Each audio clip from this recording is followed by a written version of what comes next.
All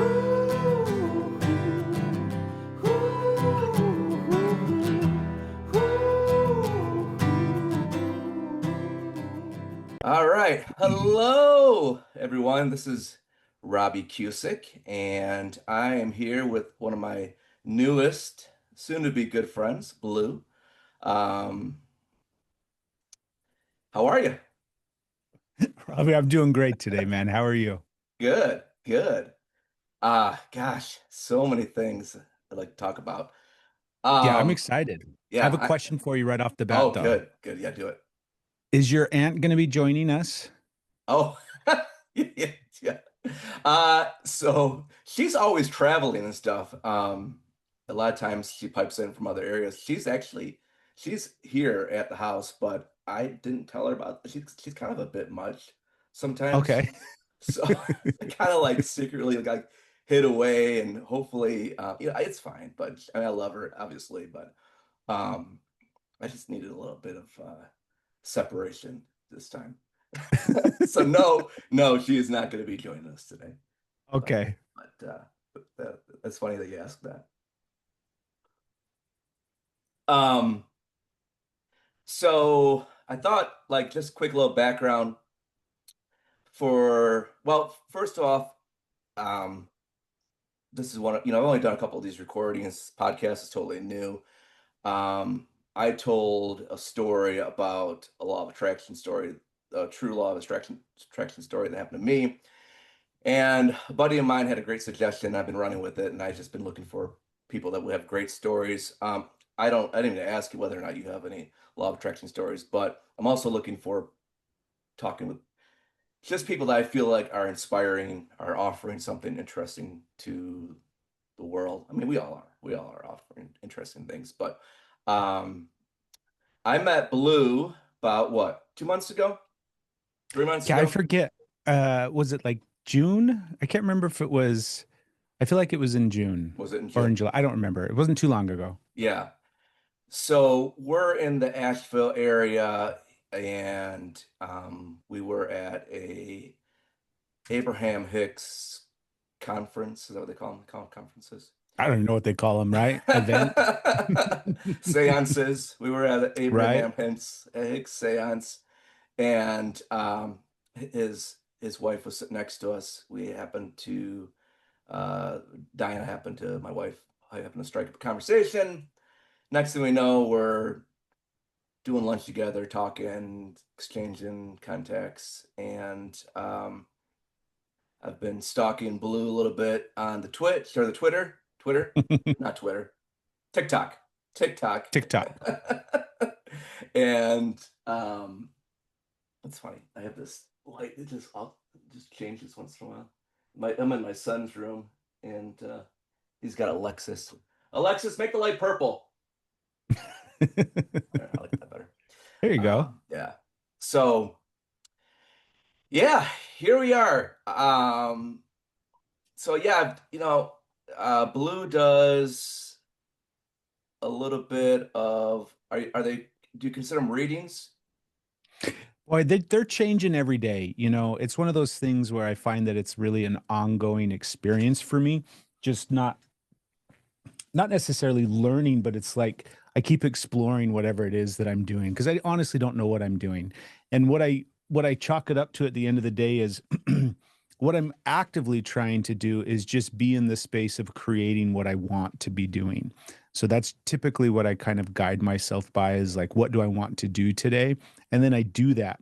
As far as like what that manifests as and what that actually takes shape as, I mean, that's always different. So, like, yeah, I do readings if you look at it through a certain lens. um, but I think reading has a connotation, like all the words that I try to use to describe whatever it is that I'm doing, even though I don't even know what I'm doing, um, don't really fit because I feel like I've got some programming around all of these kind of different words, and I'm like, well, readings doesn't fit, this doesn't fit. So I just leave it open as like I channel unconditional love. To me, that feels like not just a broad sense, but also feels really aligned with what it is that I'm actually doing. It's very similar to like when you ask a band what kind of music they do. Like, well, it's kind of jazz, kind of like rock and roll. Yeah, there's so many components into it, you know? I feel Um, like I'm helping people on their path is really the bigger overarching thing. At the beginning of this year, so at the beginning of 2025, I had, when I say one of, it's probably the biggest spiritual experience that I've had. And I've had many over the course of my life. And this one just felt like the biggest, most kind of like all encompassing. And it really shifted up a trajectory for me. And it's what I saw in the process of this experience was essentially what I'm meant to do with my life. And it's literally just helping people. Like I'm just meant to help people on their path towards unconditional love. Like, hey, we all come from it, we all stem from it, we're all connected to it, we're all headed in that direction anyways. I'm just pointing everybody that way. Have you thought about going this way? Because that's where you come from. That's kind of how I see it, is I'm just helping people on their path towards unconditional love. And I try to bring that into like everything that I do. And then in the last couple of months, it's really taken shape on TikTok in the form of doing readings with playing cards. That is growing into like mediumship and channeling. And again, I find that if I just leave it in the space of unconditional love and channeling unconditional love, to me, what that means is I'm opening up to that space and sharing whatever it is that comes through that space with the other person in the moment, right? mhm. So that's kind of what it is at this point. And again, I feel like it's constantly changing and evolving. So next week it'll be something different and I'll call it something different. Who knows? I love it. So, I mean, I feel like that's wise and accurate, especially when you're connecting with something else, Yeah. um, staying out. It feels like you're staying out of your own way by doing it like that, or feeling, or trying to. Um, Now that's interesting because when who was the lady I asked you about through through text the other day? I told you I liked the interview. What was her name? Oh, Daphne. Yeah, she Daphne, was on the yes. podcast. Gosh, I can't remember her last name. Daphne, though. Yeah, Daphne. You definitely gotta check out that um, for sure. But you were talking about labeling things, so that's interesting that you don't want to label this. Well, I find that it keeps me stuck, man. It's like I've been trying to shed off labels my whole life. Hmm. Every time I grab a hold of a label, I feel like I then attach my identity to it. So, like big scheme things, I'm always trying to figure out like who am I? What am I? What am I meant to do? Why am I here? All of that kind of stuff. And then just looking to see like, does this fit? Does this fit? Does this fit?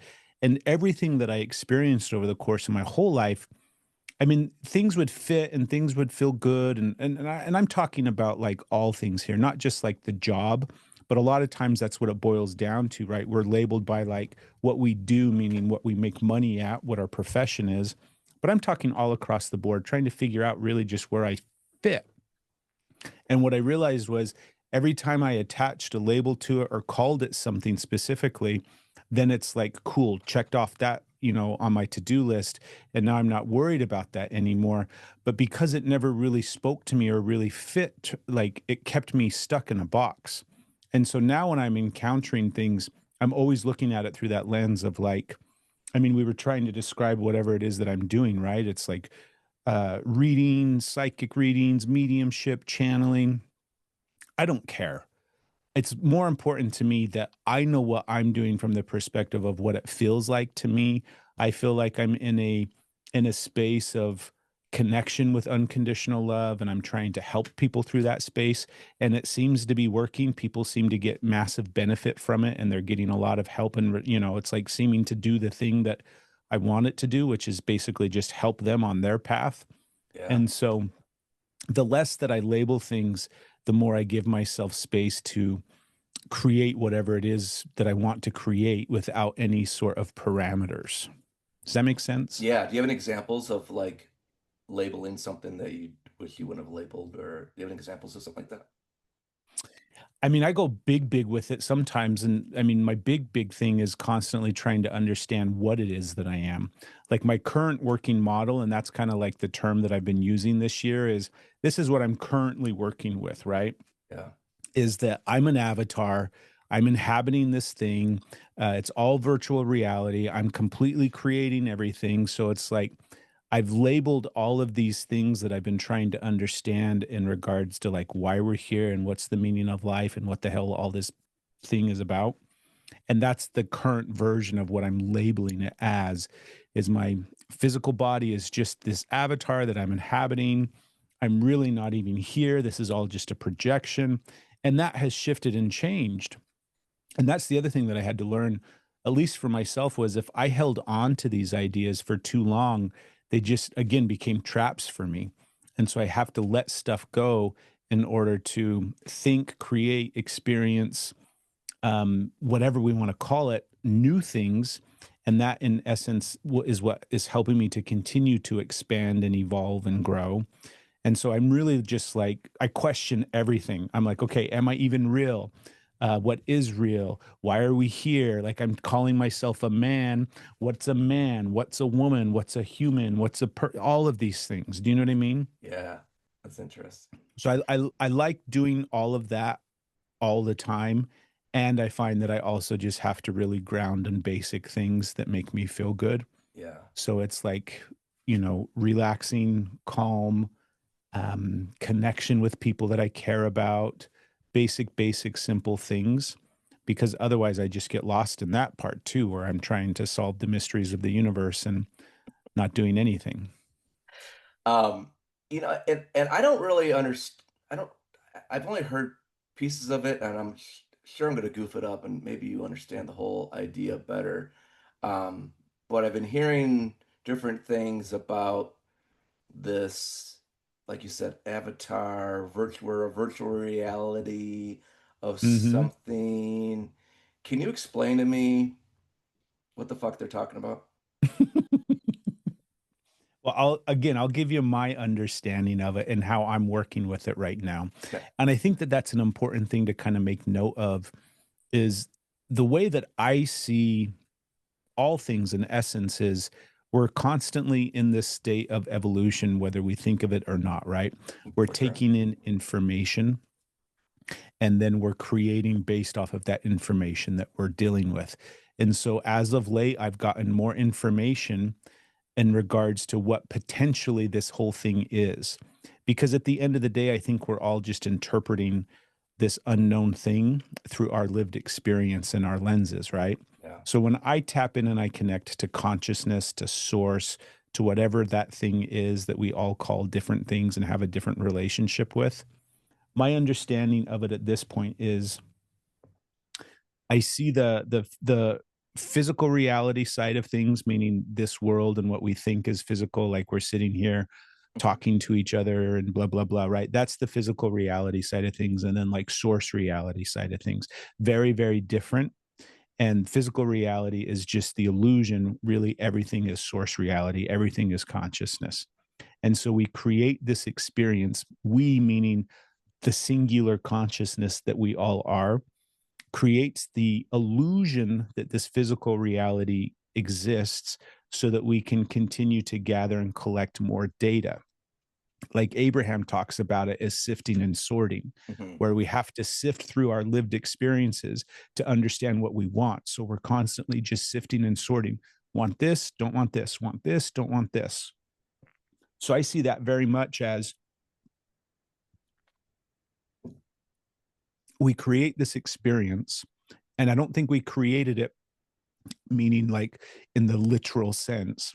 I think the experience that we've created is the experience to perceive the illusion of existence. So it's this projected reality that we're experiencing through consciousness in order to sift and sort and have contrast so that we continually, perpetually evolve. And I think it's not just us as individuals. I think consciousness as a whole is still evolving and growing. And so, even though in the perspective and lens that we have, we might be able to see that as omnipotent and infinite and all knowing, but truth be told, it's still an ever evolving thing as well. So, the avatar part of it, and again, it's like a video game, it's like the Matrix, it's like the movie Avatar, it's all of these things that we can draw from the physical reality that we've experienced to kind of see, wait a minute, there's something, because it's the soul, right? We can't explain the soul through science necessarily, Right. but yet we can all speak to this other thing that feels like it's separate from our body. So that's really my belief, is that none of this is physical real, meaning like the physical reality real that we think it is. I don't think there is a physical reality real that we think it is. I think it's only projected reality based upon what we're experiencing. And all of that experiencing is based upon the programming that we created in order for us to once again just continually, perpetually evolve and have experiences. Yeah. So we split ourselves up 8 billion times in order to inhabit this imaginary reality, when really all it is one singular thing having a projected reality through the experience. Yeah. And again, this is my current working model. And when I start to like sit in it and start to explore the edges of it, it's not that it starts to fall apart, it's that my capacity to understand it starts to like fall apart. I feel like my brain starts to get tired, and then I have to come back to like, okay, I'm sitting in a chair, I've got to remember to breathe, maybe the breath isn't even fucking real, maybe I'm in some projected reality, I don't care, I have to still be present. I think a big overarching lesson is duality, is to be able to hold two things simultaneously and acknowledge that both are true, not can be true, but are true. So that's long story short there, Robbie. I don't know if any of that made sense or No, it answered actually your it all question. very much resonates with me, and I don't feel like any of that feels like it doesn't feel off to me at all. It all Yeah. feels it feels accurate. It feels like a pretty good general idea of what I feel. I believe that I believe in reincarnation. I believe that we're all part of the same soup. I believe that we're all extensions of Source, God, Universe, Stephen, whatever you want to call it. Right. Um, and um, I feel like we are here to learn and grow and create and you know so I feel like there's a point at some point in your life where people can sell you on the idea that like be happy with where you are or like be good with where you are, and that's great, that's all fine and dandy and great, but I feel like there is a never ending drive for us to do more, want Yeah. more, exceed for more. Like like if you watch ants are always just going, going, going, going, going. And I think that's our natural state. And I feel like if you shove that little guy down and try to deny that we're meant to grow and be and progress and just live. um I feel like if you stuff that down, that's where like a large part of death starts to happen. I feel like that's whether or not it's just death of your soul or physically dying, but I feel like it's important. Um I feel like it's important to progress. I do too. I think like I agree with you. I think it's an innate thing that we do. And I do think it's the evolution process. I think it's the movement forward. I think it's the vibration and frequency. I think the reality is nothing is ever still, right? Even though we can find stillness and find peace, everything's always vibrating and moving. And I think that manifests in the way that you're describing, where it's like we feel a pull. And even if we're at peace, and even if we're happy, even if we're content, even if we're like at all of these places in life that we want to get to, there's still going to be the thing inside of us that feels like it wants to see what's on the other side of the hill. Like we're always going to have this natural instinct to move towards something. Yeah. And I think that that's important. I think that's kind of the spark of life. So what's your current thought of what's the meaning of life? What are we here? What are we doing here? It's kind of what I was talking about. I think we created it for more expansion and growth. And even more deeper than that, because there's a big part of me that the duality part of this experience, and I like to oversimplify things as I'm processing them because it makes them smaller and easier for me to understand Mhm. rather than trying to grapple with what seemingly might be big concepts. I think they're really simple concepts. Yeah. I think love's at the core of all things. Mhm. And I think the reason that we created this physical experience, even though again it's the projected physical experience, is so that we could experience physical love and connection and emotion. And I think that the physical, lived, visceral, emotional experience that we have as humans is the purpose of the experience. So again, if we look at it like the video game, we created the video game called Being Human so that we had the opportunity to feel what it's like to experience love. Because I've connected into what I believe to be like this unconditional love, vast source place. Mhm. I've had many experiences that have led me to the space that I'm at today, where I feel like I have connected to what we all stem and come from. And it feels very, very peaceful, very, very calm. Very, I mean, it feels like heaven. It feels like everything that you would imagine and then some.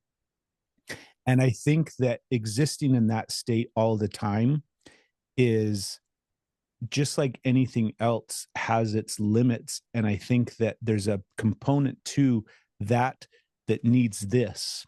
And the reason that we create this is so that we can experience the emotions, because the emotions that we experience here is what drives that. So again, if we look at it through the lens of like, hey, we come from love, we exist in love, and love is ever evolving. What's the easiest and fastest and best way that we know how to create love? Well, it's inhabiting these pretend avatar things, having these experiences because of how visceral and powerful the experience is to be here. Like when you turn on all five senses of the avatar and start hearing things and start smelling things and start tasting things and start seeing things, you're alive. Mhm. You can feel it. It's Yeah. palpable, right?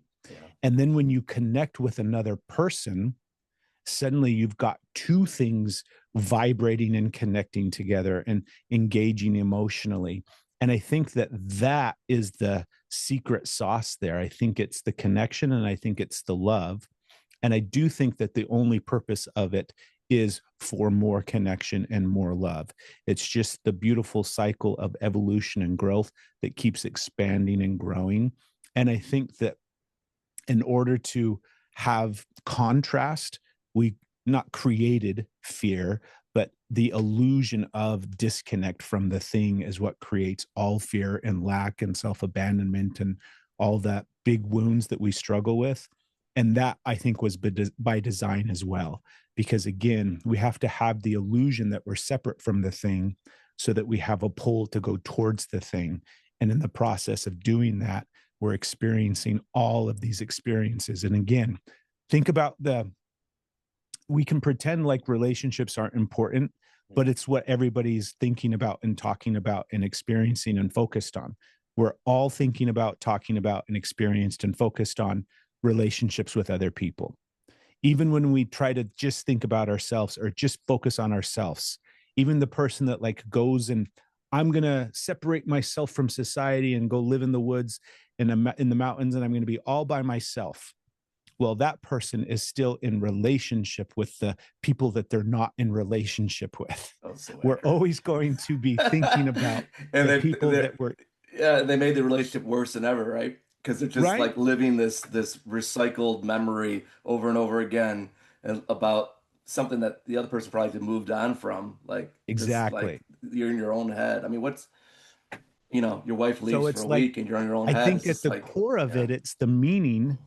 And yet it's so simple and so obvious. And so many of us are like, oh, no, this isn't about love. This isn't about relationships. It's about this, or it's about this, and all the traps that we'll get stuck in thinking that it's about money or finances or success or all the other kind of things that, again, just trick us along the way when really the whole experience is just what you and me are having right now, the opportunity to have this physical experience of connection with one another in a real lived experience or Love, moment. I love it. I love it. Yeah.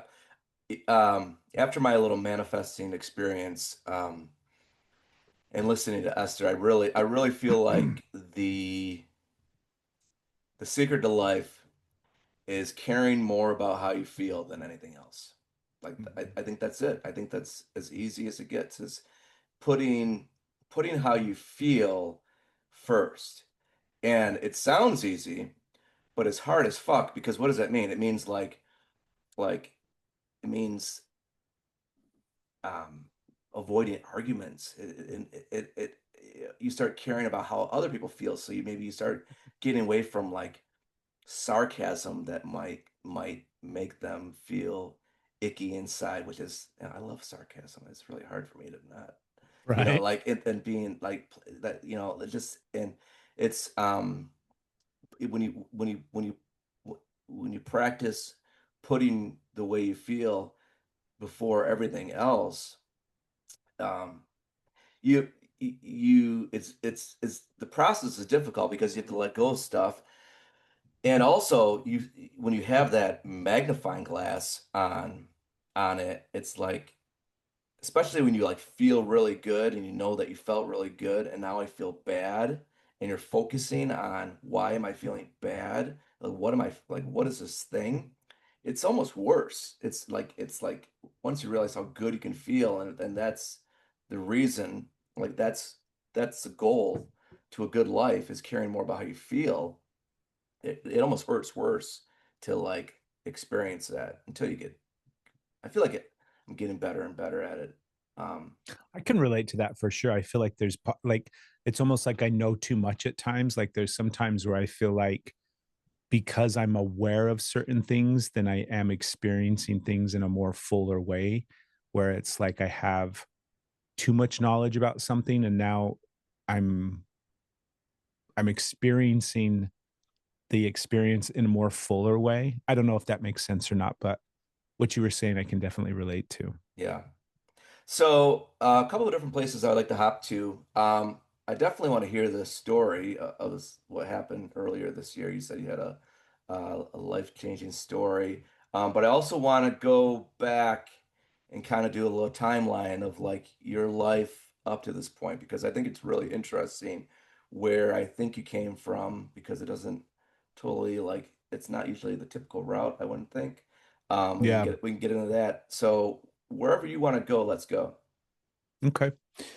Well, I grew up in Utah first and foremost. I was born and raised in Utah.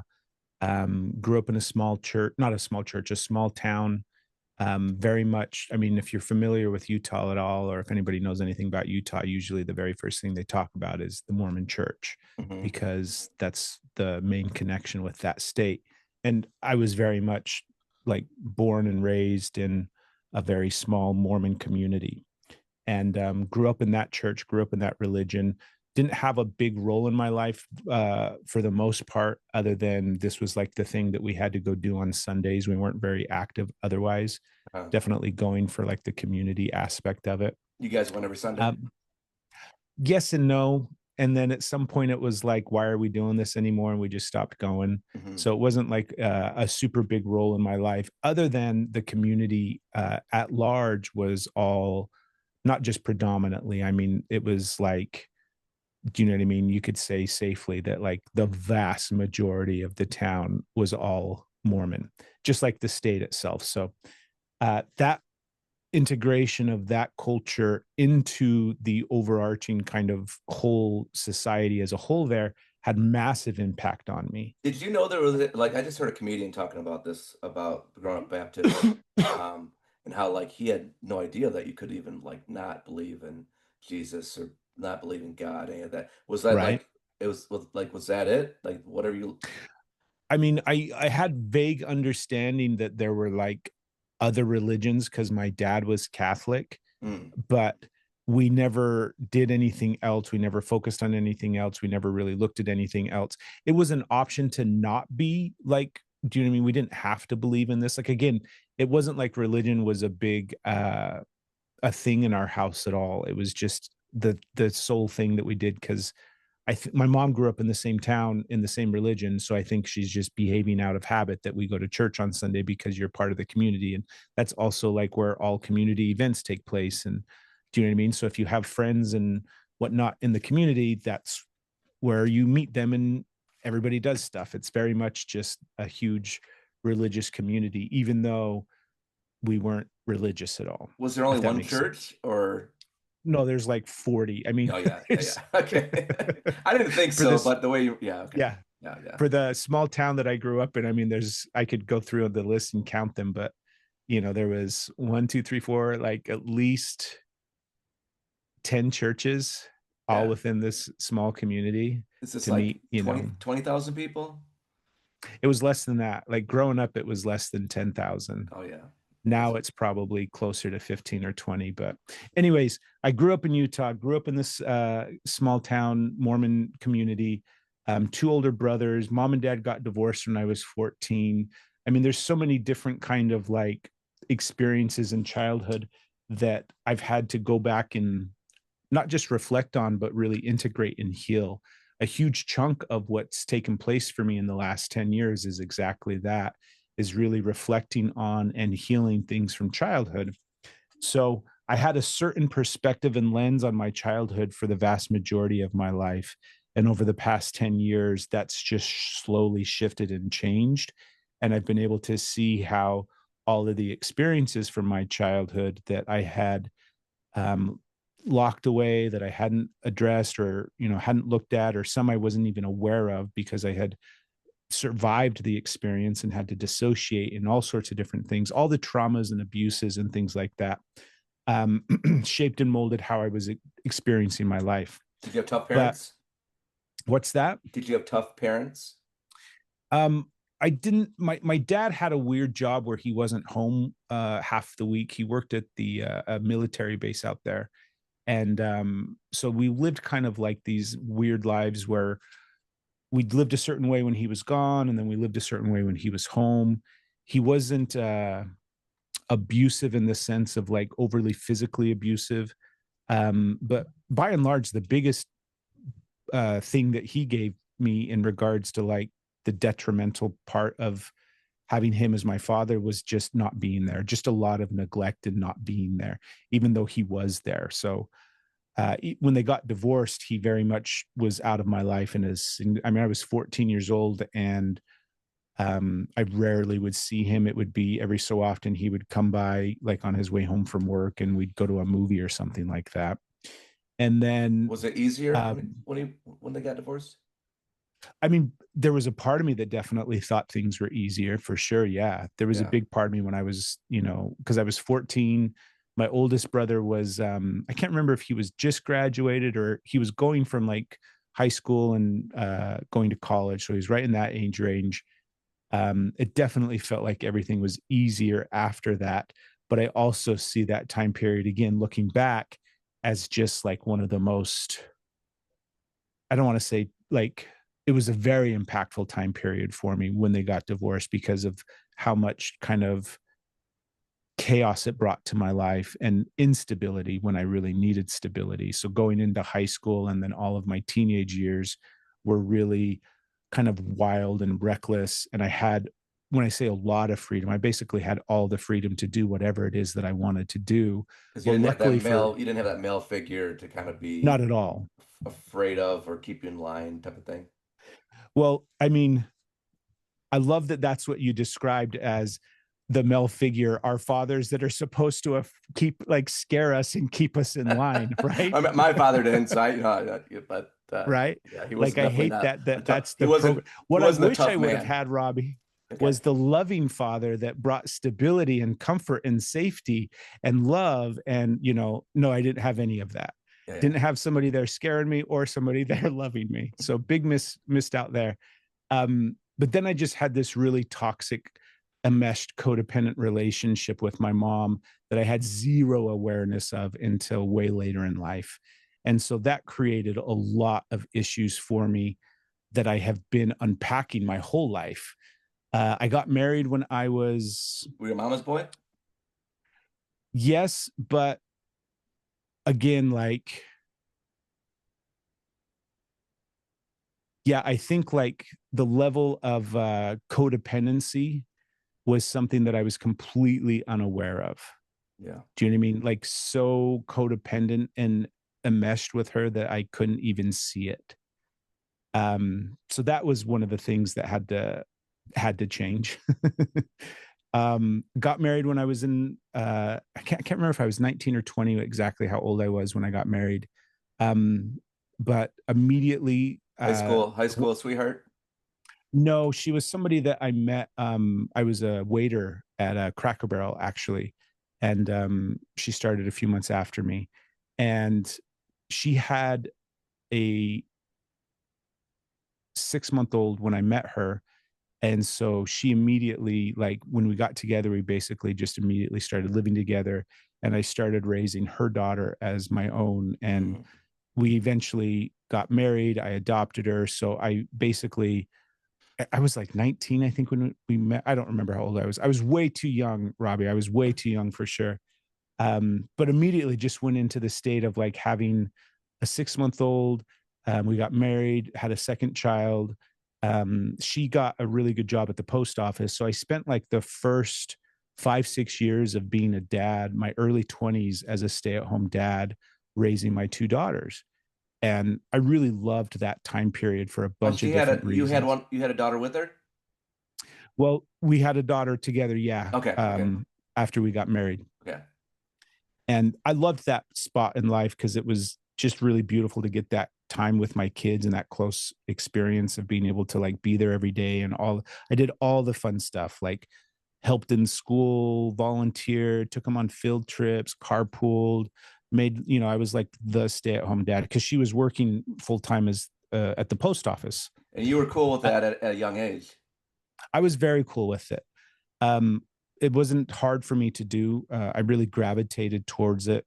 I'm a good dad. I'm a good like caretaker. Like, Hmm. give me a baby, and I know how to like take care of a baby and love a baby and treat it. It's like Yeah. I've got that built into me, I think, and I'm really grateful for that.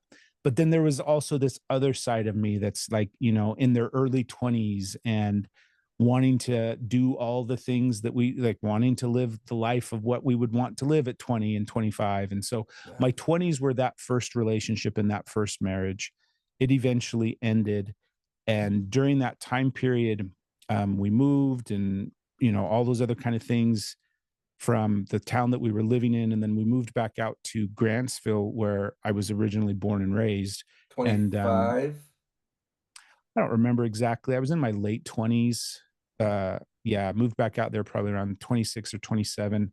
Eventually, I got a job as a correctional officer at the Salt Lake County Jail. So, because I was a stay at home dad, I never really did like any careers. I was always working part time jobs like waiting tables or delivering pizzas, or I've done a ton of different things over the course of my life, but I never really had like a career or a job or a profession. I Hmm. graduated from high school. I didn't go to college. I've always just been doing, these things.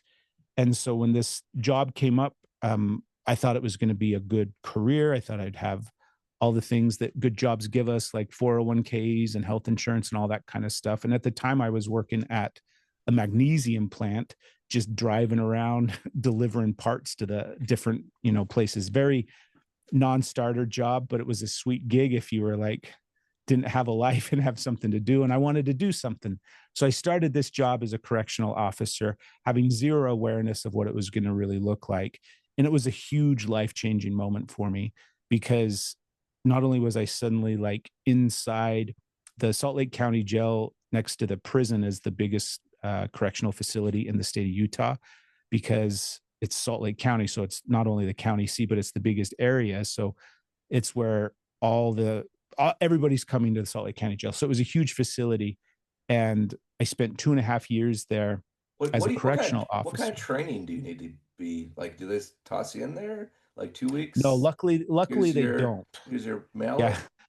Luckily they have a really good extensive training process that Yeah. if I remember correctly, it was like 3, 4 months long, Okay. where you're going in every day. We basically started, once you get hired on, you have to go through training. And we were there Monday through Friday for 8 hours. And they they train you very well because it's a very dangerous and hard job. Imagine. They have direct supervision at this facility, so the prisoners are out moving around the housing unit, and there's 64 of them in some of these units to one officer. So you're hanging out in the housing unit with 64 guys as everybody's out moving around, kind of walking around. I knew none of this when I started. Yeah. And so I had to learn a lot of things, but it also like not just taught me a lot of things, but it taught me a lot of things about myself. And one of the things that I really learned about myself was I see this looking back now, right? At the time, I didn't know that, but looking back, I see it as, oh, I've got a really big heart and I'm really loving and caring because this job was like trying to kill that part of me because Mhm. it's such a miserable place. Yeah. And the people that have been there a really long time, like the other officers that have been there for like 10, 15 years, like the old veterans that are training you, they're all assholes. They're all bitter. They hate everything, right? They see the world through such a negative lens. So after about 2.5 years, I was like, I got to get out of this building because it's killing me. I ended up getting a job as a police officer. So there's Did it corrections change? Did officer. it change you much in It that two changed me. years? Yeah, it changed me completely. Did it make you bitter or just Yeah. what? Yeah. Yeah. Yeah. Yeah. It was, I mean, I could go at great length on what, how it affected me. But it definitely did. And being a cop afterwards, so I did 2.5 years in the jail and then went out on the road for 5 years as a police officer. And those were two completely different experiences as well. Even though there was some crossover in regards to kind of some of the, you know, I don't even know if like Bad guys techniques that you looking would for bad do or guys. well, it's like what was really cool about the gel was it gave me the ability to talk to people because you didn't have another option. I had to be able to talk, kind of like calm people down and listen to them and interact with them. And, I got a really good ability to talk with people.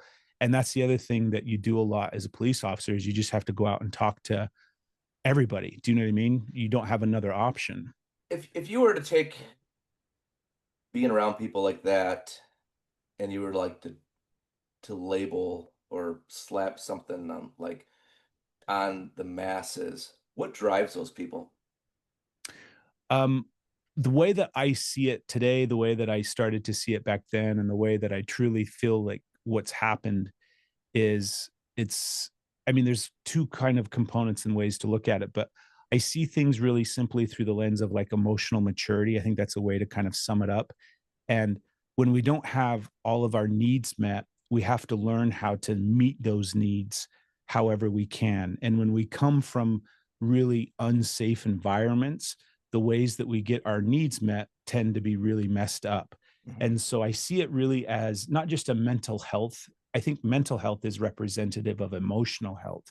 And so I don't think people really got the love, the care, the support. I truthfully think, Robbie, it's not one thing that we could say it's this, or this. I think it's a conglomeration of neglect and a lack of support and the ability to fully develop emotionally and mentally.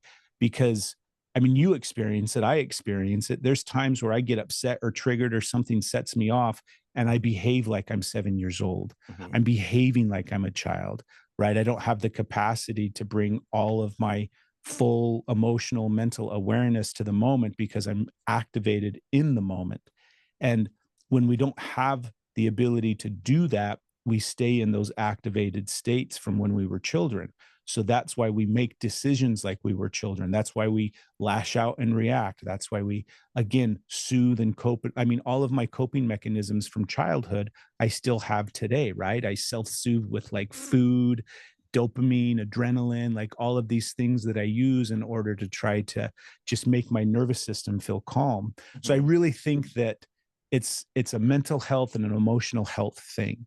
It's not that people are criminals, it's not that there's bad people, it's everybody that I would talk to, Robbie, that's what I would get to is it's like I would see the person underneath it, Mhm. this person that's in jail right now for murder, somebody that's definitely dangerous, somebody that's definitely scary, and I would have these like personal conversations with them where they would tell me about these horrible things that happened to them when they were kids. Mhm. And I was like, you put a 9-year old through that experience, this is the result. Yeah. It's not that there's something wrong with this adult. It's that the 9-year-old had to sit at a poker table surrounded by adults who were playing Russian roulette and then watch somebody do that Oh my God. and then witness that as a 9-year-old. Ugh, And then, like, what does that make? Right? The end result is going to be somebody who is stunted emotionally and mentally because they experienced that traumatic moment and never had proper healing around that. And that's probably just one of many, many, many, many things that that guy had to go through. So I started to see everybody as like the little inner child part of who they were rather than the adult that was facing me. And part of that helped me like navigate it easier when I had to like confront the people that were really scary. But I think the overarching thing was it gave me the ability to have a lot of compassion for people and see that, like, that whole thing of like we never know what people are going through. yeah. We just really never know. Right. And what I go through is so different than what you go through, but also it affects me so differently because of all of those other little micro experiences that I had, Yeah. you know? So, well, two things. I want to. So I think I I kept hearing you talk about your on some of your TikTok stuff. I kept hearing you mention things about your the child inside you, or however you Mhm. say it. How do you normally say it? The inner child. Inner child. Okay. Um, and it really resonated with me because so Diana is going. My wife is going through a coaching program right now, and the lady was she's a was a therapist, and then she realized that she kind of liked the coaching style more, and she became more of a coach. And she was making these dramatic changes with people, and she didn't really know. And I don't know all the details of the story of how she came up with this system, but she was making changes, and then she was trying to figure out, well, like, why am I making such dramatic changes with people so quickly?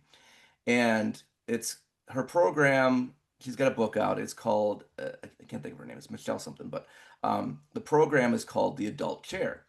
And the adult chair is basically, where we should or are wanting to live, experience and, the wise old man and be able to like think about things and do anything that you could picture that an adult would do. But there's two other chairs that she clumps us into, and it's your infant chair, or um, which is basically birth to I believe 5, and then your adolescent chair, which is between the age of 5 to 25 when your brain's fully healed. And a lot of these things that happen to us, and you've heard this before, they happen between ages of 0 and 5, and then and then they we kind of repeat them over and over again by Yeah, yeah. linking our adolescence to that. So it just when you were talking about that, that really resonated with me. But like the changes that Diana's already learning, and she's done some stuff with me. It's crazy, but by putting a light on these different times in your past can really just do amazing things. And they have simple questions they ask you, like, these feelings will come up. Like most of us are living from our adolescence. Yeah. Well, and that feels accurate. Operating from the subconscious. Do you want me to? I'll describe it how I feel it, I right? love I love it. And the reason I feel it this way is because this was my healing experience of it, Hmm. where I started down the path of like, what's wrong with me? Something's fucking wrong with me. I don't know what it is. Constantly trying to understand why I'm broken. What's wrong with me? Okay. This eventually leads me This to, is well, your 40s, right? I'm Your in my 30s? 40s. Yeah, I'm Okay. 44, So right? this So what I when would did, say when did that these that questions start process, hitting you? Yeah. like when that, when I really started to question what's wrong with me was probably between 25 and 30 years old in my mid to late 20s. Okay. I went to therapy a couple of times. Am I bipolar? Am I manic depressive? Do I even have something that we could label something? Should I be on medication? Shouldn't I be on medication? Just really trying to understand what's wrong with me, Was because clearly my life is not working the way that it should work. Things are falling apart. was it a temper thing? It's not, I mean, for me it's Doesn't sound like you would have had a uh temper. what's that? It doesn't sound like you would have had a bad temper. At least, I mean, I definitely have a temper, um, but the what was messing up my life was all of my addictions and all of my coping mechanisms and all of mhm, my behaviors that it seemed like I couldn't get control of or understand. yeah. And eventually, through therapy in my 20s, which then led me, I got kind of sidetracked from healing when I became a police officer, because suddenly I had a purpose and I had a meaning and I had something that oh, this is what I am. Finally, I figured it out. I'm a cop. Uh, I'm supposed to be a cop. I'm going to be a cop my whole life, right? right. And then that got I was fired in 2015 from that, Mhm. which then again, well, clearly something must be wrong with me now.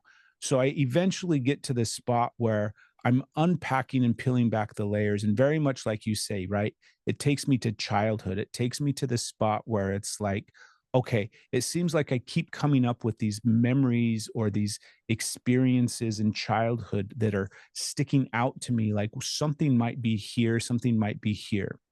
And Was then it the therapist that led you to that spot, or was it just your own inner not in knowing? my 20s, not in my 20s, definitely not back then. I didn't have great therapists back then. I had a pretty good therapist that I worked with for a while that did a really good job of just validation and seeing me. I think the relationship with therapy is one of like, you have to feel comfortable with the person first and foremost before you actually open up and allow whatever it is that needs to come forth and be healed out, right? Yeah. That thing inside of you that you won't open up to and look at, it's not going to open up and let a therapist look at.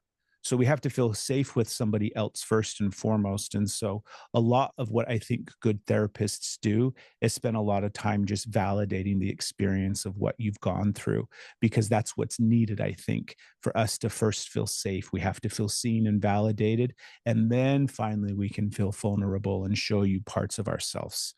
And that to me looked like shadow work and inner child healing. Mhm. It looked like me going back and understanding what happened to me in childhood, understanding the relationships that I had with my mother and my father and my two siblings, and then every relationship after that.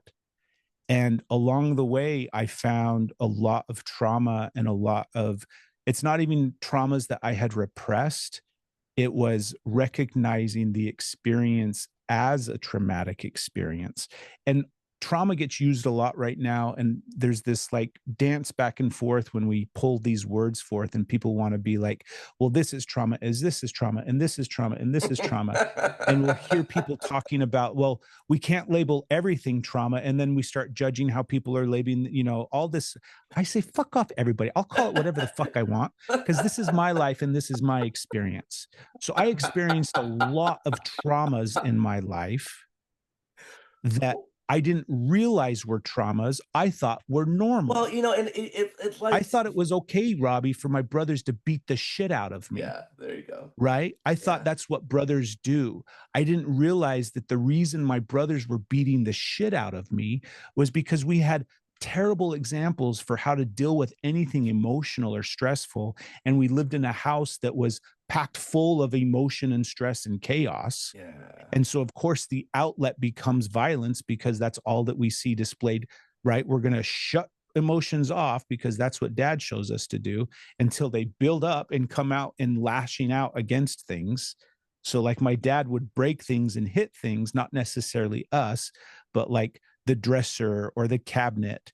So, our house was full of holes in every wall and every door, because as boys, when we got mad, what do you do with your anger? You hit shit, right? Yeah. Now, I'm not saying that that was trauma, what I just described, but suddenly understanding my childhood much differently, where it's like, wait a minute, I had a bunch of traumatic events that took place that really affected, like you were saying, I think it's 0 to 7. I don't think it really matters if it's 0 to 5. No, of course The not. Of truth course of not. it's Yeah, like yeah. even pre-zero, right? When we're Right. in utero, Right. because I start going back and looking at like the epigenetics of what happened because I was the my mom was the egg inside of her mom and I was the egg inside of that. And like, here we go down lineage. And I'm looking at all of this stuff, really just trying to understand. And eventually I got to this spot So where it was like, what's the mechanics look like? Was it like journaling? Was it just like deep thought? Like what's the mechanics of unpeeling this onion? so, I mean, it's looked like so many different things over the past decade. One of the things that I had to do first and foremost was I had to get connected to my emotions, right? I Hmm. was in my head so much, I had to get into my body and into my emotions. So for me, that path was men's work. I went on this week-long men's backpacking trip into Yellowstone, and that was transformational for me because it was a safe space for me to finally not just feel emotions, but like allow the emotions to be released as well as seen by other people. And that took me down a path where I got really heavily involved in men's work and started a weekly men's group back in Salt Lake City that met every single week. And it was a group of men coming together and just sitting in a circle for 2 hours on a Sunday night, talking about our emotions and feelings and essentially listening to one another and validating each That's other. so cool. All these little wounds that you're healing from your Yeah. yeah, So that was a missing. big component of it was I had to get connected to the emotions of what I was feeling. That brought me into my body and started to bring things up. Eventually I had to get therapy, and I say I had to because I I was trying to navigate things on my own through this lens of like coaching as well as like emotional work and men's work, and I was making massive improvements, but I was coming up against still shadow. I was coming up against this thing that I couldn't figure out on my own, Mhm. and found myself in therapy. And I say kind of found myself because it's like it just happened organically where us through a series of events with my wife, and she was, I mean, it's like you look back at how things happen and you're like, how the hell did those dots connect? It was one of those moments. And next thing I know, I'm in therapy for like a year and a half. And not only that, but it's MDMA therapy. So the therapist would come out to the house because this was all during COVID. And Oh, this so we you would fast do forward. like Okay. these 8 hour long MDMA sessions where he's helping me navigate through the shadow of my childhood and unpacking things. So that was a huge component of it. Mm, I found yoga and got back into my physical body and was able to ground things even more. Journaling every day. A lot of what I boil it down to now, and a lot of what it looks like today in my lived experience, because I've just learned how to integrate all of these things into my everyday life, is mm, I've cultivated a relationship with the 4 year old version of me, the inner child inside of me that is the most needy, the most wounded, the most afraid, essentially, is the mm. best What do way to you put need? it. Why are you upset? Type of thing. Right. Do It's you the actually part of ask? me Do you that's actually the ask yourself? most, well, it's the part of me that's most afraid. Hmm. And they're the most afraid because they feel the most unloved. Hmm. So what I've had to do is bring forth a relationship with that part and just slowly confirm over and over and over again that it's safe and that I love it. And what Hmm. that looks like on the surface up here in my everyday life is I'm journaling. I am innocent. I am pure. I am worthy of unconditional love. I am innocent. I am pure. I am worthy of unconditional love.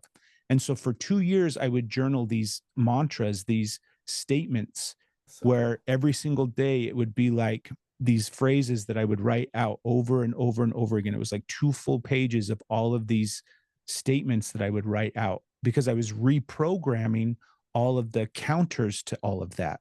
So it came from a list of like all the shit that you hate about yourself versus all the things that are amazing about yourself, right? So you have to like look Was at this the your idea? The this was not. sentences? This was a process that that one specifically when I went through my wife and I went through yoga training together, and our yoga teachers took us through this really deep inner work process Yeah. where we confronted the shadow and identified with the shadow and how that shadow identifies itself, and then step into like the most highly evolved unconditionally loved version of who you are. and speaking from that point of view and seeing the counters and then just being like, well, this is bullshit. I see all of this shadow from the program and the experience that I had over the course of my life. And I no longer want to operate from that program. So I need to reprogram my subconscious into this space because this is truth. I'm unconditionally loved. I'm innocent. I'm I'm worthy. I'm confident. I'm able. All of these things that I had to just repeat over and over and over again was me reprogramming my subconscious. So now when I'm creating, meaning now what my reality looks like is coming from a subconscious program of love rather than fear. Yeah. So I'm journaling every day. I'm exploring the inner work. I'm into myself and understanding why I am the way that I am. I've got reminders on my phone that will pop up all the time. So I'm constantly seeing these things that I want to be seeing, going towards the things that I want to be going towards, continually reminding myself that I'm innocent and I'm pure and I'm worthy of unconditional love because I'm connected to that 4-year-old. And it's no Awesome. longer like, can I have a conversation with him through like we could really break down some of those deep like meditative inner work processes where you're in a relaxed state and you're in union with that part of yourself and you can very much ask questions. I Yeah. would very much ask questions like, what are you feeling, or tell me what you want me to know, or like you can cultivate a relationship with these parts and then commune with them and understand what they need and what they want to tell you. And you can do it with future parts of yourself as well. So I'll connect with like the Ah. most highest evolved part of me, the Mm. one that's got all the fucking wisdom, the one that's been here the longest, the one that knows all Ah. and has all the life experience, including everything I've lived up to this point. I'm like, hey, I need some help. And I'll slow down and I'll use the same process of connection and guidance. What do you want me to know right now? Ah. What do I need to do next? All of those kind of things. Love that. I mean, we could just go on and on. It's awesome. This is so much of the work that Diana's getting into is it's and I love it. It's just there's so much value and fast changes that could happen once you realize like when you can connect with those what they do is they'll like you'll have this feeling of like how old are you at this time, and it's really weird. It's like this age will just come to you like Yep. I'm 13, and for Diana, it's more like she'll have like visions of like certain things that have happened to her. Yeah. Um, so interesting. Uh, That's a lot of what I do, like, when I work with people one-on-one.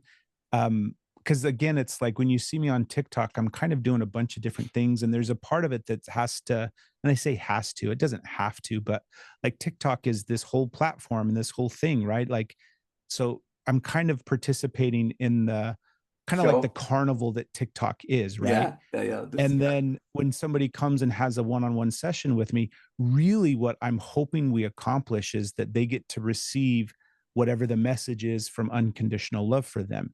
And a lot of Ah, times what it is them just being able to go like slow down and connect to emotion. And it is often the inner child part of it because that's where all these things come from, right? Those are the wounds that are still affecting us. Those are the programs that we're still operating off of. So it's like you want to change your future, you want to change your present. You definitely got to understand how you got to where you're at, I which means love you it. got to go back into childhood and sit with them I love and that. understand. Like you said, if you get quiet and you ask, and then suddenly you're like, I don't know, 4 feels like I'm 4 apparently, right? Yeah.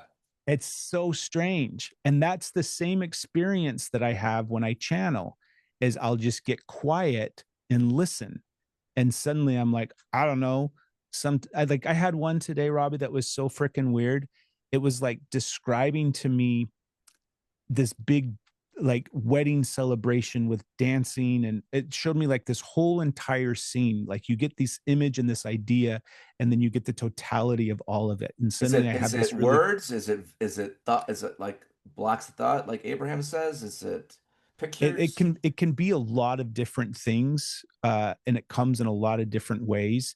The clearest way that it comes for me is it's like I suddenly get an image, like a scene from a movie, Hmm. the scene from the movie flashes, and then it's like I go back and I rewatch the scene, and I'm seeing like, oh, there's this part and this part and this part and this part, and I'm seeing it from a bunch of different angles, because what it feels like is they're sharing with me the totality of what they're trying to communicate with me.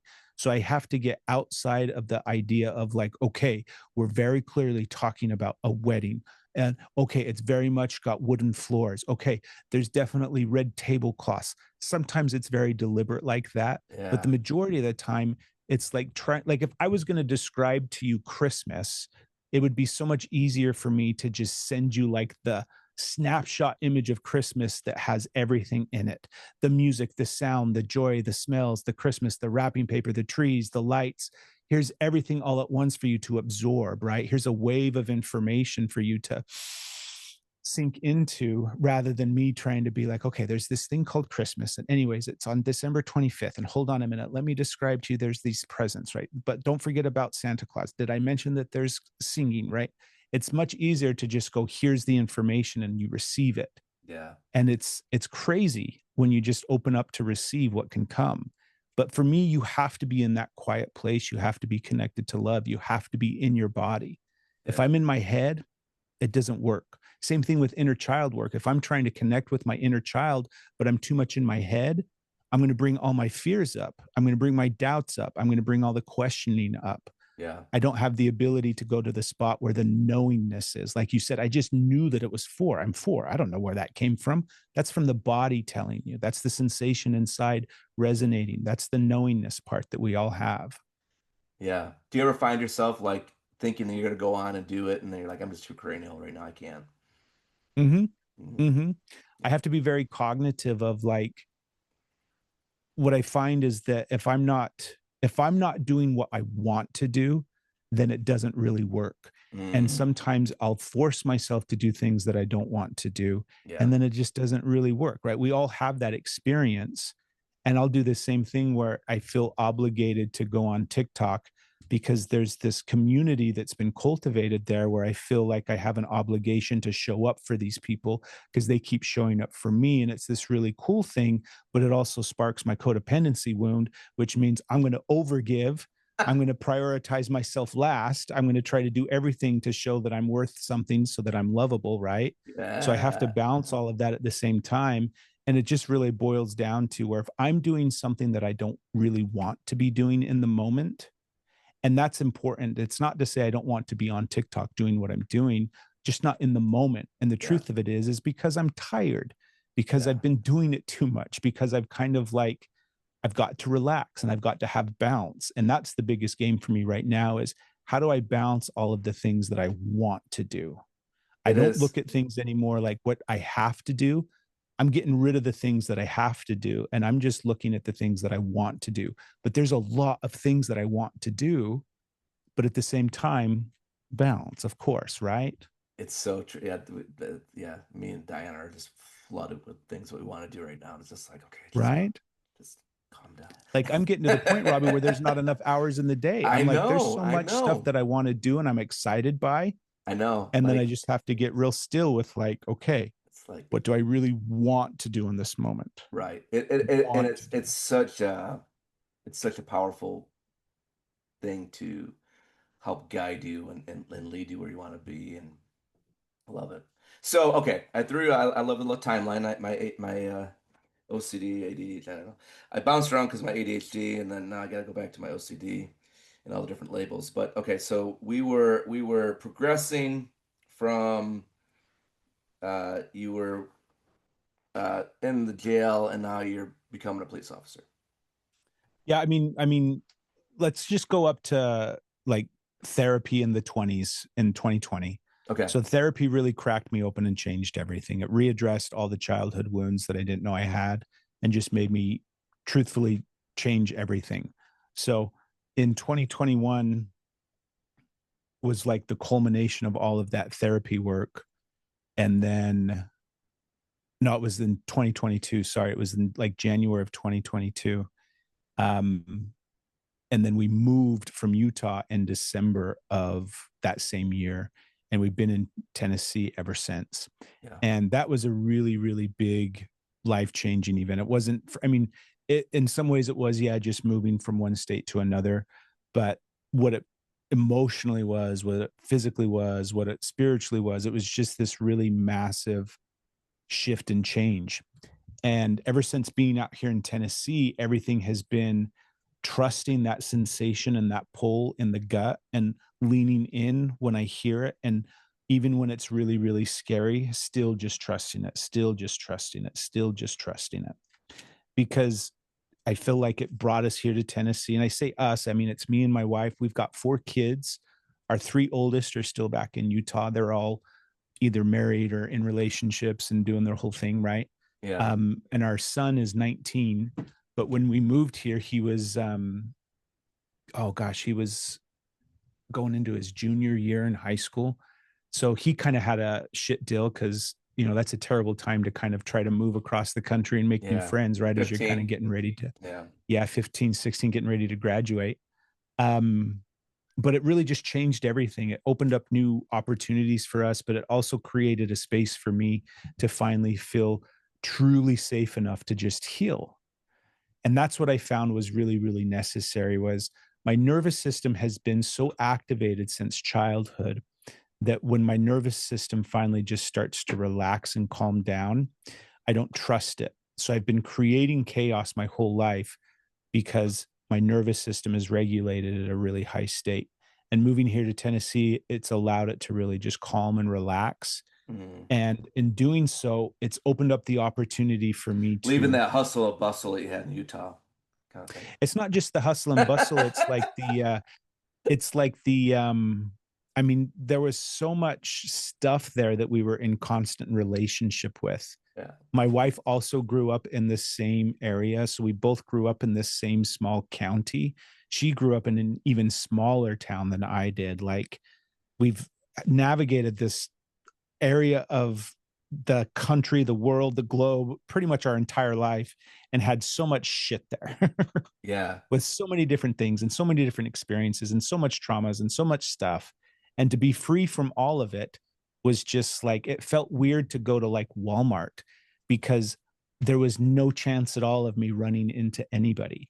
Like, it Yeah. felt weird for me to go places because I knew nobody. And that was like the first time in my life. I traveled a lot.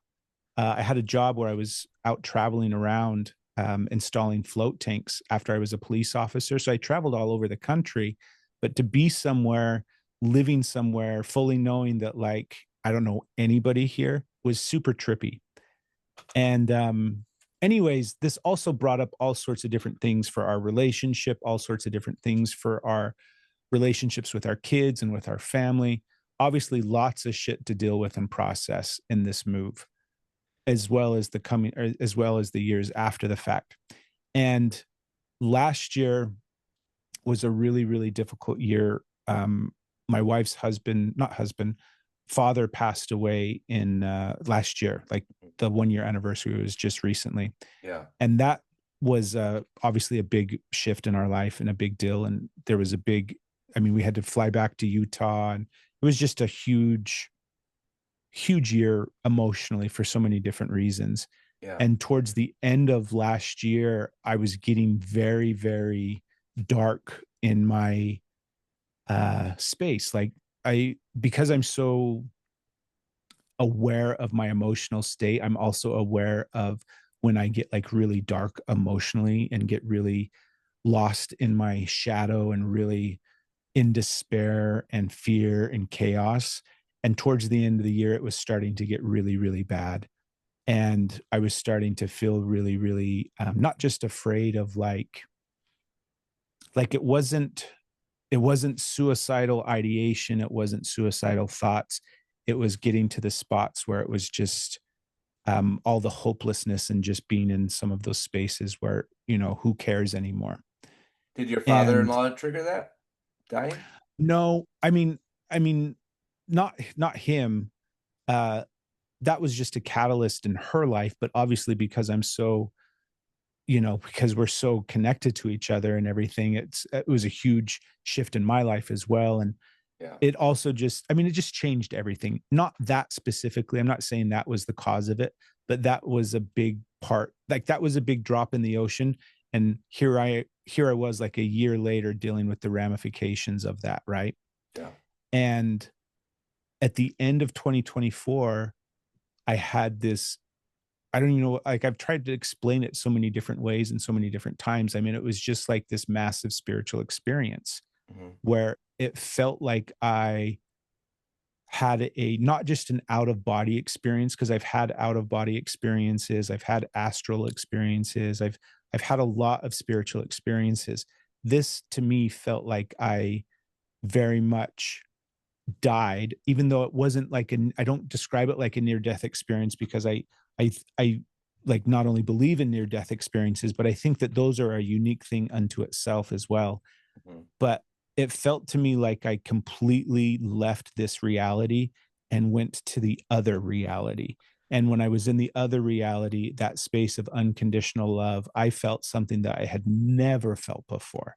Like it was the thing that I had been looking for and searching for and hoping for and working towards and felt so distant from. And suddenly I just knew that I was loved and loved by everybody, loved by my children, loved by my spouse, loved by my parents, loved by I just knew that I was loved and accepted and seen and held and carried. And it was just this beautiful moment of bliss. And I could describe it a bunch of different ways. And there was like stuff happening at the time. And I was going through like all sorts of different things. But essentially, the core of it was this deep spiritual experience that shifted and changed me. And when I came back from that experience, Was this right I after knew the darkness part? Right yeah, after this the, was like coming towards the end of all the darkness where it was like stuff was starting to get really, really shitty for me. And were you things driving? were Were getting you like hanging out? Were you on drugs? Were you? Robbie's like, give me more details. I What want to hear shitty that. I look want to. like? No, yeah. No, no, no, no, Yeah, no. yeah. When you no the awakening. We'll hear about the awakening. I want you to set the stage Well, for the awakening. right.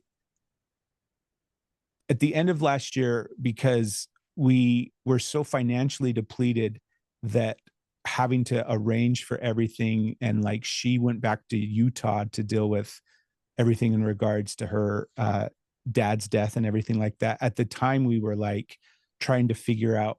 I got fired isn't the right word either, but in July of last year, I got fired from the job that I was doing for installing float tanks, which is what I had been doing since I had been a police officer, Hmm. which was essentially the thing that was providing all of our stability. Yeah. And that we lost that, and so now we're just kind of out free float and trying to lean into like, hey, the universe is going to provide.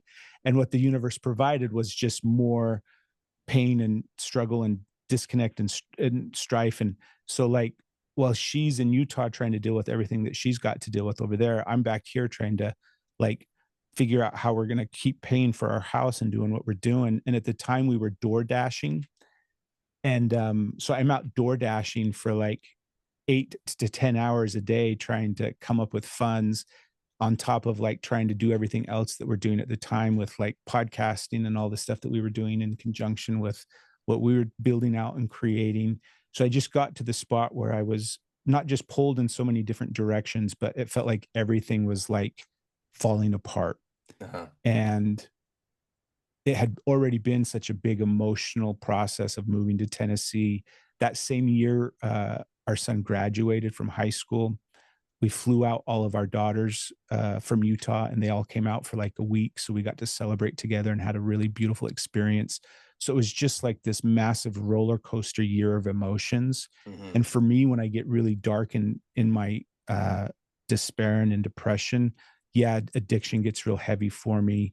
I start using marijuana more.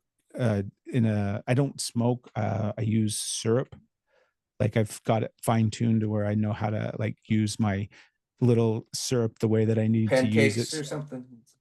Little- I just straight put it in a freaking spoon and drink it, man. I'm just straight chugging it. Is it But sweet? all of those things just start to fall apart. And I had this I had this huge spiritual experience.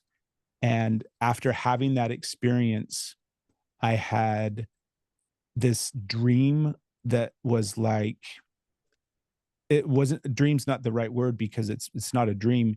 It's one of those. Like a bit, astral out of body experiences where like a I was vision. surrounded. So I'm in bed. I know that I'm laying in my bed, but I'm not asleep. Mhm. And I see this massive figure at my feet. And it's this massive, like tall figure that's standing at my feet. And I can see other people on the side of me, like shadow figures on the side of me. And I'm just like bombarded, like, sleep paralysis, frozen, observing, witnessing, receiving, understanding all of this fucking information about what this is. Yeah. And this takes me down this rabbit hole in regards to like this blue moon Aztec goddess named Coyolxauhqui and all of these other rabbit holes. And then, like, in my lived experience after that spiritual experience, everything shifts and change. Like, I go to jujitsu one day because I trained jujitsu since I was like in my early 20s. And I'm at jujitsu suddenly, like doing neo shit that I've never even done before, rolling with guys that I've rolled with a ton. And suddenly I'm just like flowing around. Like everything was crazy, Robbie. It was like 2 weeks of being some sort of like just so connected and tapped into that unconditional love space that everything was magical. Everything was magical. And it was like proof evident. Everything was changing. Everything was like happening. It was totally like from the lens of like Abraham, it was total vortex energy where it just felt like I was creating everything instantaneously, however I decided I wanted it to be based upon love and connection and this purpose in life of seeing people and helping them on their path. Right. So And fun. it became this thing where I was like, well, I just got to keep doing this.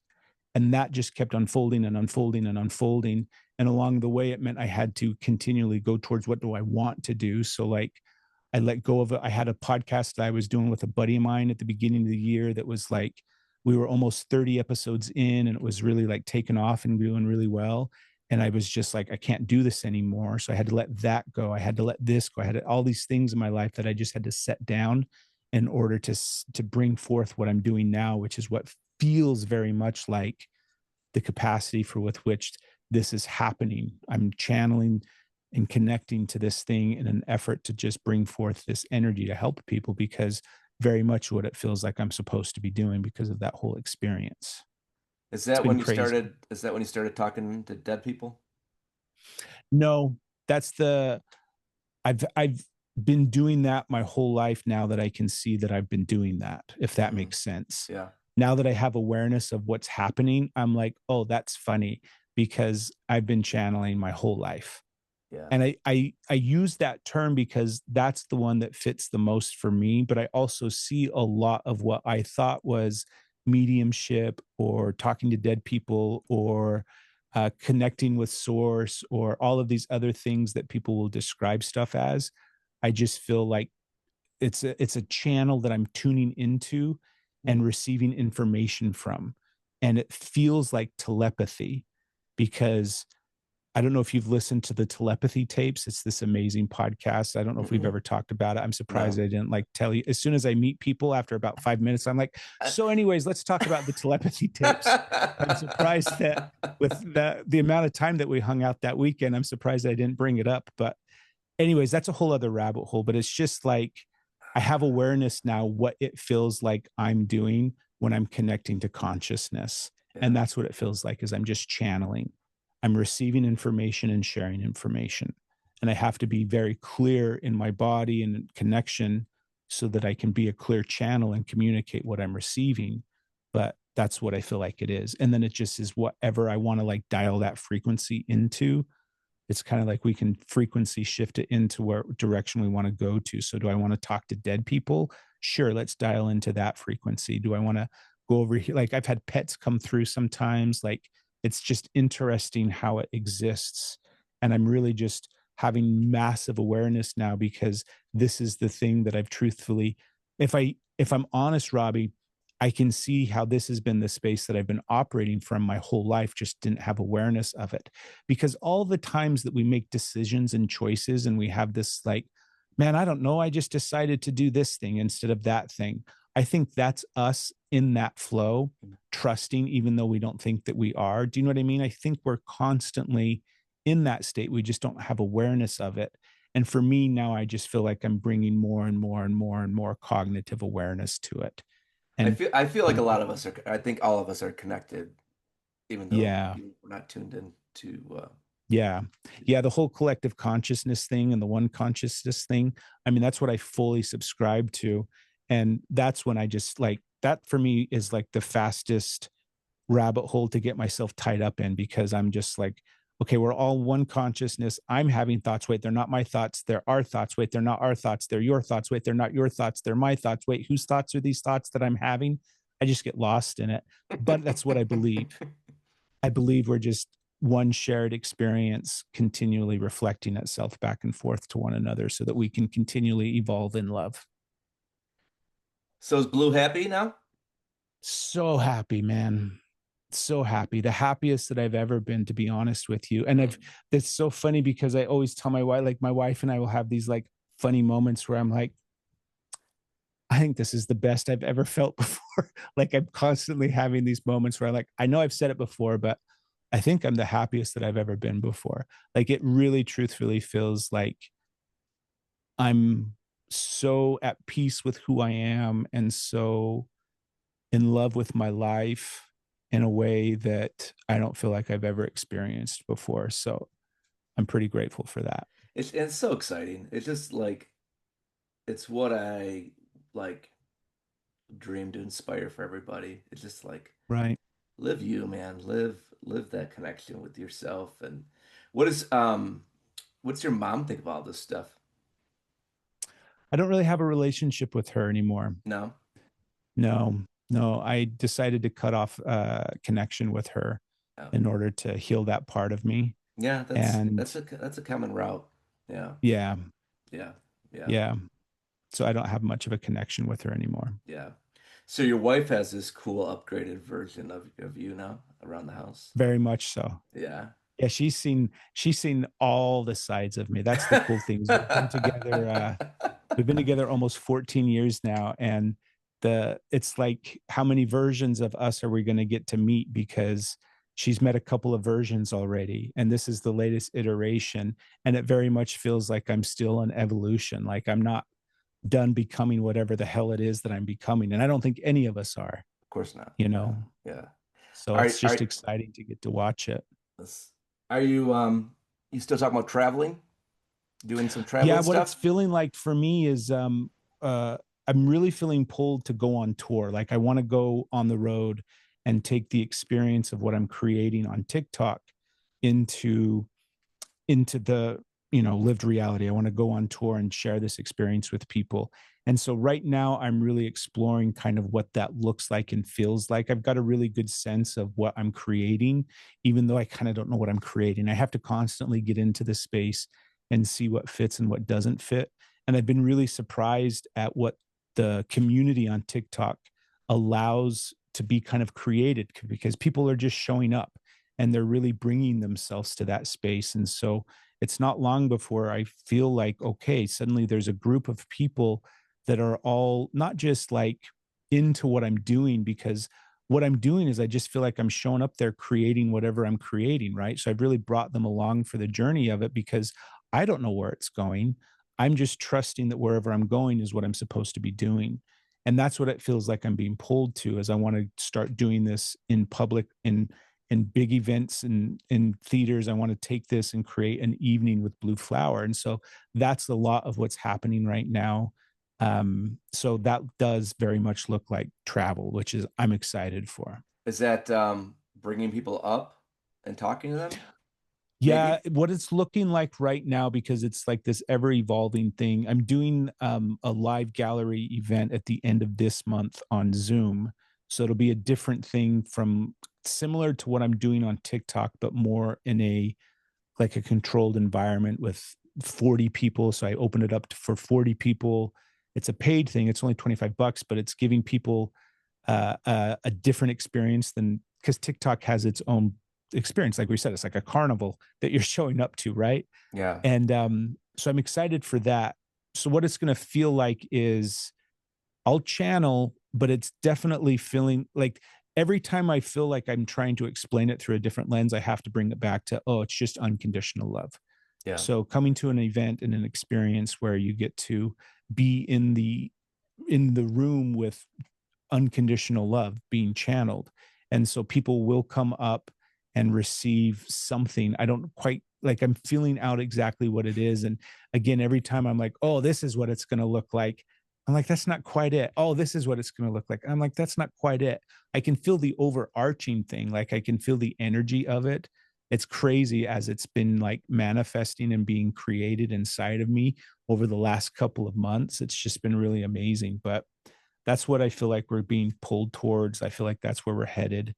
I think it's going to be next year, like early 2026, Cool. because all the pieces are coming together. And that's the cool part too, is I don't even have to figure it out.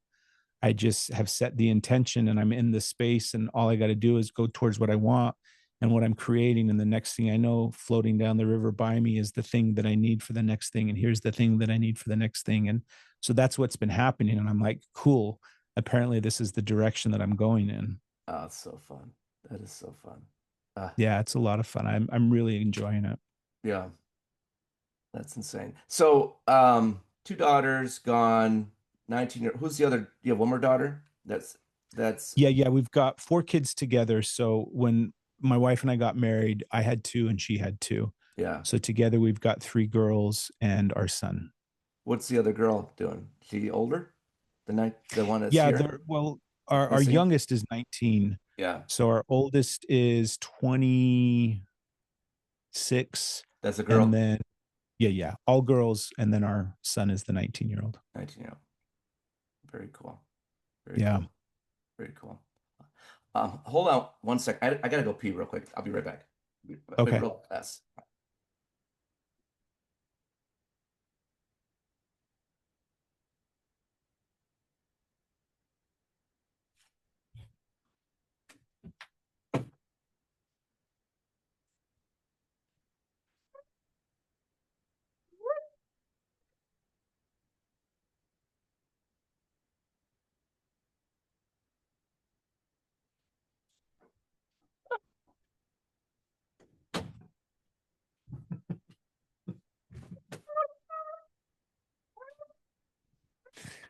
What is going on?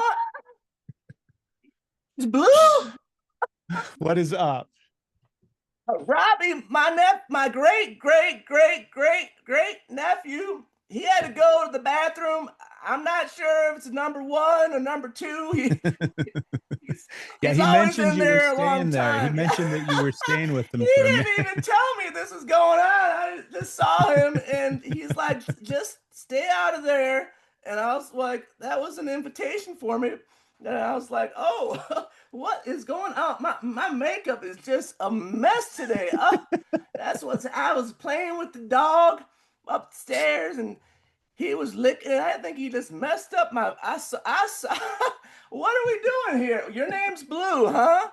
Yes. Well, hello. My name is Ancestor Monroe, and I've been around a very long time. So it is a pleasure to meet you. I'm probably going to get myself in trouble when he sees me talking to you on the computer, but when you get to be a certain age, it doesn't really matter. You just gotta, follow something and just do something. So, well, I That's guess right. I'm just wanting to say hello to the computer real quick. And where did you get the name Blue from? It was from this spiritual guide, I suppose you could say. This I don't know, I'm trying to think of what verbiage would work for you. It was from a spirit guide, I guess you could say, somebody that I feel incredibly connected to, that I feel like is helping me on my path. They gave me the name Blue Flower. Like Yoda kind of thing? You could say Yoda, my version of Yoda. Yeah. So fun. Oh. Oh, I'm sorry. I'm sorry. What are you doing in here? Why are you on the computer? Are you talking to him right now? I'm just saying hello to your friend. I didn't really get in the way. Auntie, you are just crazy. Just come on, get out of the house. You just go back upstairs and do your thing. Oh, sorry. She made it in here, huh? You never can control her. I hope. Sure, she was friendly. She's always friendly. She gave me a kiss. Look at, she got some stuff on my face here. They gave me a big smooch. Yeah, dude, I jumped at the opportunity to use the bathroom, and then I got a big surprise when I came back. Yeah, she's slippery. She is slippery for sure. Well, anything else you need to share? I don't think so, man. This has been wonderful. I really appreciate it. I've It had a great was time. it was so fun. It was so fun. Great story, man. I'm so unbelievably excited for you. Um, it's so important for us to follow our heart and our dreams and what got all over me.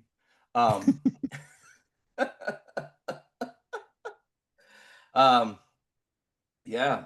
Uh, I agree, man. That's what I def, try to push everybody towards. I'm you like, what do definitely, you want to do with your life, you know? yeah, yeah. Well, you definitely need to put Asheville on the map. Come and visit. It's on the map. I was looking at venues there. Oh yeah. Like it's very much the space that we're going to be coming back to for sure. We Oh, really, really liked I it have a there, and I great want to do some stuff there. I have a great idea, depending on how many people you want for Yeah, really nice place that's not expensive at all. that's awesome. Yeah, yeah, yeah. That's funny. Yeah, we'll have to talk because it's like I'm starting to get to the spot, like I said, where I just feel everything that's coming out, and I'm excited for it because it's very much like I have to get into like this gallery event that I'm doing at the end of the month. I feel like it's going to be a really good example of what it's going to feel like for me because I treat it like I'm in this experience. I'm not just coming to like the studio in our house. I feel like I'm coming to this space, and so I'm excited to see what it's taken me.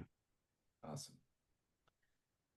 All right, my friend. Well, you keep it up, and I'll see you somewhere, Sounds good, man. somewhere in outer space. All right, brother. Much love. We'll see ya. Well, you can't keep me away. He gave me permission to say goodbye to everybody, and I like to see everyone on the internet. But this is, I hope you enjoy the interview here with Robby and Blue, and just remember that uh, your life's a gift, and you're loved, and God loves you, and you can enjoy life. It's good. Life's good. You can just follow that little thing and just keep going. All right, well, bye for now.